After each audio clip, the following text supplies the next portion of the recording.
What is going on, collectors? Optical 20 back for another video preview. Today we're gonna take a look at two things. It's rare that I do this, but the Spider-Man Homecoming Vulture, and when it's available, pre-order it. I'll put the link to pre-order it, bigbadtoystore.com. It's always the Batman, but let's take a look at this first.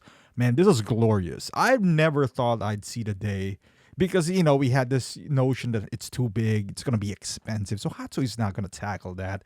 It's not easy, right? It's not a Stormtrooper or an Iron Man, but I guess when they made the wings for the quarter scale, they kind of shrunk it down and they have the mold. Because let's be honest, the challenging part here is the wings. Like how are you gonna make it stand? The engineering behind this is gonna be difficult for Hot Toys, and all of a sudden Yoast was able to do it and he was able to do it, but at a higher price, of course.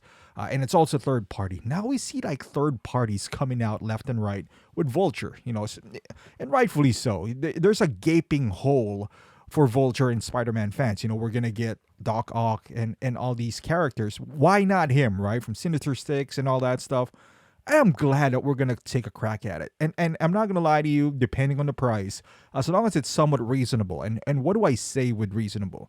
We understand it's gonna be massive. There's a lot of features. It looks like from the propeller there, and then his eyes. This is gonna be more than an Iron Man. Let's say 450, 500. Still gonna be cheaper than Yoast, and a bit higher than the third party. Not a bit, a lot higher than third party, but at least we're gonna have option, especially from the best there is right now, which is Hot Toys. So I'm really happy that this is out. I guess the jury is out on how much this is gonna be for, because Vulture, I want to have him in my collection, but also it comes with a caveat is the price. How much am I willing to pay for that? Well, we'll see. But that's gonna be at least a couple of years from now, I would say. Same as this guy. Well, this guy is like a year away from now, and Hot Toys just announced that they made some improvements. Yeah, and they mentioned it before that they are gonna revisit because the sculpt wasn't spot on. Although I never had any problems with the initial sculpt, but boy, did they make this guy just honestly the perfect figure right here. They gave him SIRS, I guess that's what you call it, the separate eyeball rolling system. They fixed the hair. Actually, not just fixed it, they gave us two options. I think there's more textures now. Although I would say don't expect the level of quality that we're seeing right now once you get it in hand. But knowing Hot Toys, it's gonna be somewhat the same. You see the updated hairstyle, additional interchangeable hairstyle, which is what we've seen in the movie. And I like the fact that we're gonna get both. It seems like they also mentioned that they updated the body, so the proportions is a lot better. Man, and then they have this interchangeable batarang now on his chest piece, which is, something that we've seen, I guess, from statues like Prime 1. They, took advantage of that. And Hot Toys, being the perfectionist that they are, took that opportunity to, enhance this guy. And that is amazing. That is amazing. And you know what? That is what competition brings out to the best of everyone.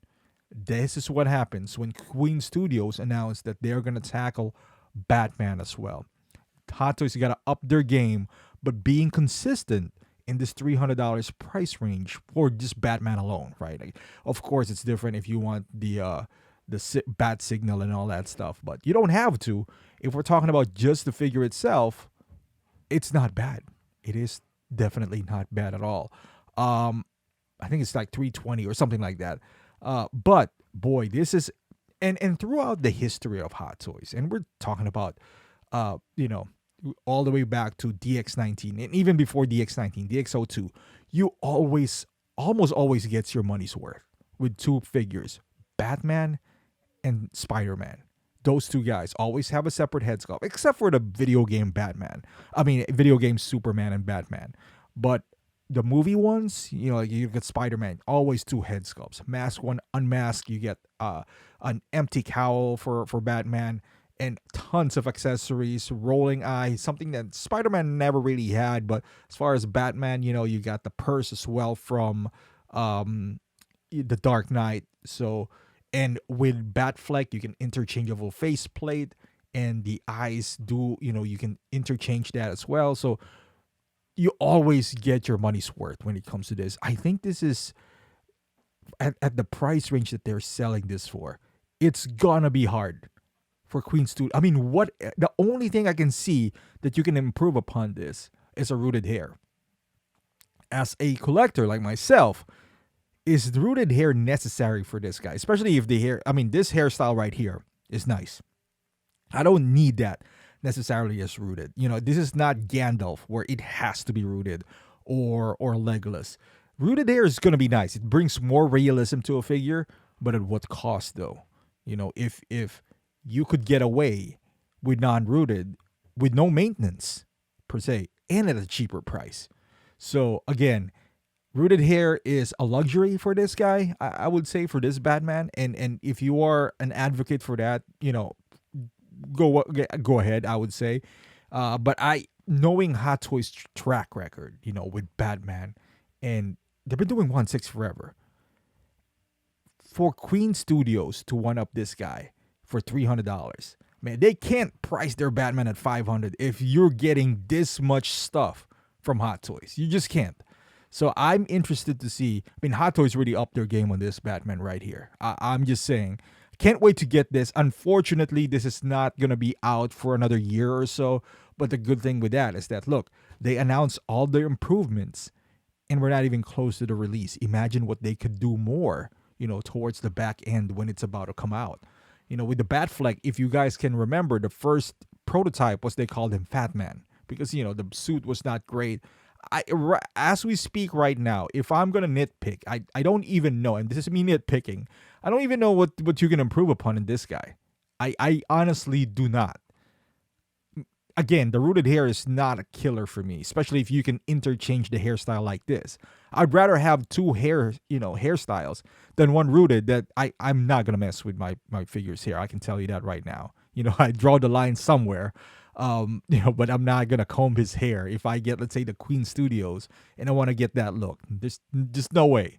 I guess the only thing is, you know, put Purse on the cowl head sculpt and maybe give him a separate head sculpt without the black on his eye. But that is just too much at this point. I'm happy with what we have. I think it looks fantastic. Let me know in the comments down below how you feel about this figure and that announcement by Vulture. Again, thank you for watching. I want to thank my members again for continuing to support the channel. I do want to thank you from the bottom of my heart, and all the subscribers out there for the continued support. Thank you for watching. Like this video, subscribe to the channel if you haven't done so, and I'll see you guys in the next video.